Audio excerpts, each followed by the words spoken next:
Réaliser un dosage, c'est déterminer la concentration d'une solution. Spectrophotométrie est un mot beaucoup plus spectaculaire. On se dit que si on arrive à le caser au Scrabble, on doit gagner le jackpot. Mais c'est intéressant de le regarder de plus près. Si on le décortique, métrie signifie mesurer, photo, lumière, spectro, spectre. Un dosage par spectrophotométrie consiste donc à déterminer une concentration en la mesurant avec de la lumière, et on verra un peu plus tard pourquoi une telle importance a été donnée au terme spectre.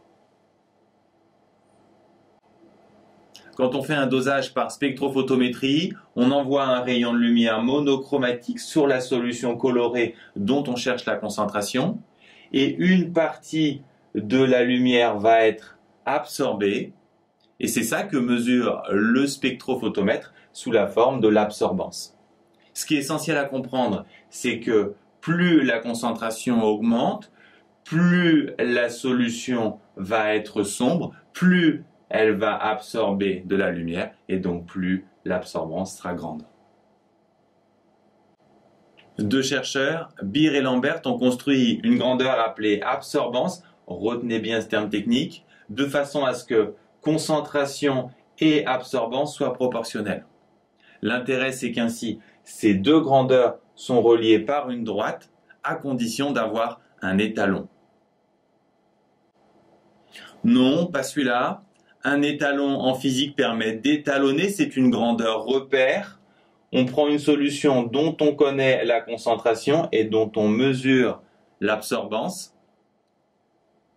Ça va nous donner un premier repère. Comme on a une relation de proportionnalité, on a un deuxième point à l'origine du repère, et donc on peut tracer la droite qui relie A et C.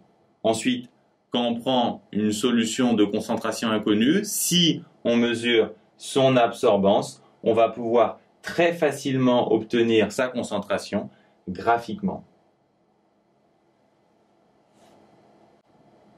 K, la constante de proportionnalité, peut se décomposer en deux éléments, epsilon et L. Epsilon est attaché à l'espèce en solution et L à la longueur traversée par la lumière, autrement dit au récipient, ce qui signifie que quand vous faites des expériences de spectrophotométrie, vous travaillez avec une même espèce à différentes concentrations et vous conservez le même récipient. On l'a vu, une seule solution étalon permet de construire la droite d'étalonnage, mais par contre, on ne sera pas très précis. Si on veut augmenter en précision, on va prendre plusieurs étalons.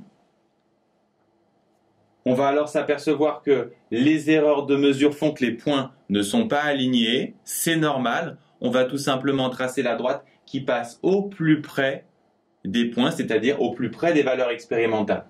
Ensuite, comme précédemment, si on prend une solution de concentration inconnue, on mesure son absorbance et graphiquement, on va obtenir sa concentration. Dans les exercices, on vous demande souvent de déterminer la constante de proportionnalité qui relie A et C. C'est la pente de la droite et on la trouve de la même façon qu'en maths. Rappelez-vous, en maths, si on a une droite du type y égale à x plus b, on trouve la pente petit a en prenant deux points et en utilisant la formule yb moins ya sur xb moins xa. Il faut adapter cette formule ici. Comme premier point, on prend l'origine du repère et comme deuxième point, on prend un point de la droite, attention, pas un point expérimental, pour plus de précision. Ensuite, pour déterminer K, il faut adapter la formule. En ordonnée, on aura des absorbances, donc absorbance de P moins absorbance de 0, et en abscisse, des concentrations, concentration de P moins concentration de 0. En 0, tout est nul, donc on aura finalement A2P sur C2P. Si on vous interroge sur les unités, l'absorbance est sans unité, les concentrations sont en mol par litre, et donc K sera en litres par mol. Ainsi, on a deux méthodes pour déterminer la concentration, la méthode graphique et la méthode par le calcul, puisqu'une fois qu'on a déterminé K, C va être égal à A sur K. Enfin, pour augmenter la précision, on vient de voir qu'on a une stratégie, multiplier les étalons, mais il y a aussi un deuxième point sur lequel il faut faire attention. il faut déterminer la meilleure longueur d'onde possible, et c'est ce qu'on va voir maintenant. Un spectre de lumière est composé de différentes longueurs d'onde qui ne sont pas absorbées de la même façon.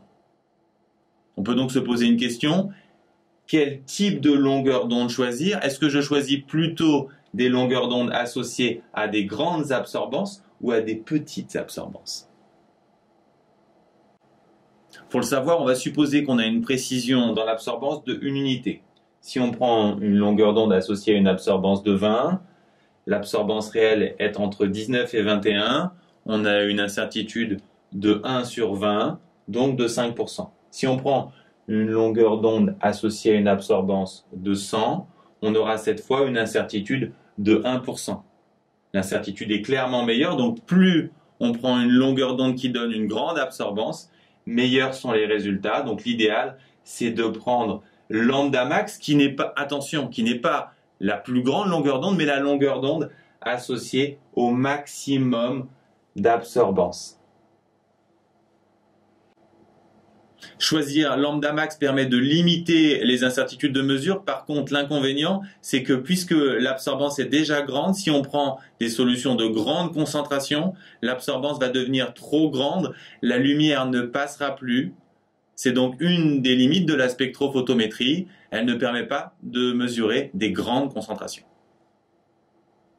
En résumé, la spectrophotométrie mesure des concentrations grâce à une lumière monochromatique.